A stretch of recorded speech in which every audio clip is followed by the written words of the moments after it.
What's going on, people? It is Irish Gunner HD here. You can call me Irish, and welcome to episode 27 of Will It Drift. So, today's car is the Maserati MC12 as suggested by Richard Vachtel.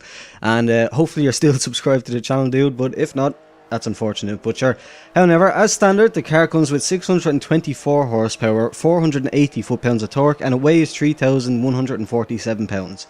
Now, it is a race car, so keep that in mind. It is basically a street league race car, so keep that in mind the whole time when I'm talking about it. So, it's great off the line. Once it hits second gear, basically, once you spin a little bit through first gear, and then once you hit second, it just grips up and goes. It just takes off straight away. But it's again, being a race car, it's very big, it's very long, it's very wide. While it's short, it's still very long and very wide. But there's minimal body roll. It's not overly stiff, which is a good thing. It could use a bit of a tweak here and there with some tuning settings and stuff, but it's alright. Again, it's mid-engine, so the tyre size, between that and the tyre size and compound stuff like that, it's very grippy. It has 3 tyres as standard. And second gear is very short. Third gear would be alright, except when it gets to a certain point, the grip of the car takes over and it starts slowing the drift down. And in long corners like the big sweeper on club, it basically stops the drift. Overall, it's pretty decent and fun, which is obviously the most important thing. But for the medium build, it's got 683 horsepower. 500 foot-pounds of torque. It weighs 2,571 pounds, sorry. And the modifications I did were all drivetrain and all platform and handling to race. Race cams just to add a bit of extra power, and those WEDS TC105N, I think they're called, wheels. And once again, it's great off the line, which is to be expected with a mid-engined car. Like with all the weight of the engine over the rear wheels, it's obviously going to be grippy, which is good off the line, obviously, but bad when you're trying to drift because you want to have grip, but not too much. I found that with the particular build, with the way it was, obviously I don't tune it in the medium stage, so just the way it was built, it was pretty hard to control. Third gear really wasn't an option, but saying that second gear kind of put the car on its back and was like, let's go, let's do this, I got this. Second gear pretty much does everything that you would pretty much need it to. Mainly I would have just liked to do some personal tuning and tweaking and stuff like that of the settings, and that's once again what I obviously do in the full build. So I was actually, I must say, I was pretty surprised at how poor the full, or the medium build, sorry, was. But for the full build, as you can see there, I've painted it blue and yellow. Don't know why.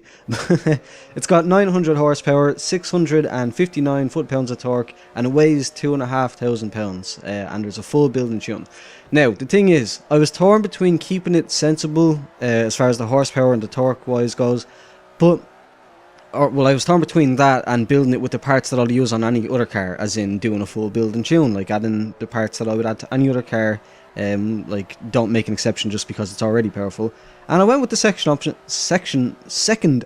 sorry. I went with the second option just for the lulz, just for the laugh, just because I always do like try to be really serious with this series, and I just wanted to basically be goofy and just build a really stupid overpowered car, because I haven't done that since the Ferrari F40. So it is crazy. It needs a very delicate hand to drift. It's very well, hand or feet. You have to be very sensitive with the accelerator and stuff.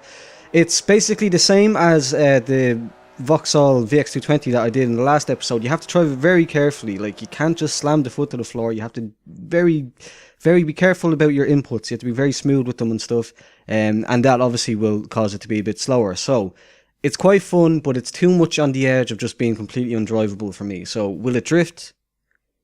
No, I'm going to say. No for my purposes. Obviously, it is completely capable of sliding and going sideways, but the kind of criteria that I look for in Will It Drift is it good enough to go into a public lobby and like hang with at least like the medium cars? And I think it would hang with like really crappy cars, like really poor, like noobs coming in with their like other the fact alone that it's like an R3, like a high R3 car, sorry, alone means that it's not going to be even, you'll probably get banned or kicked from the lobby for using it.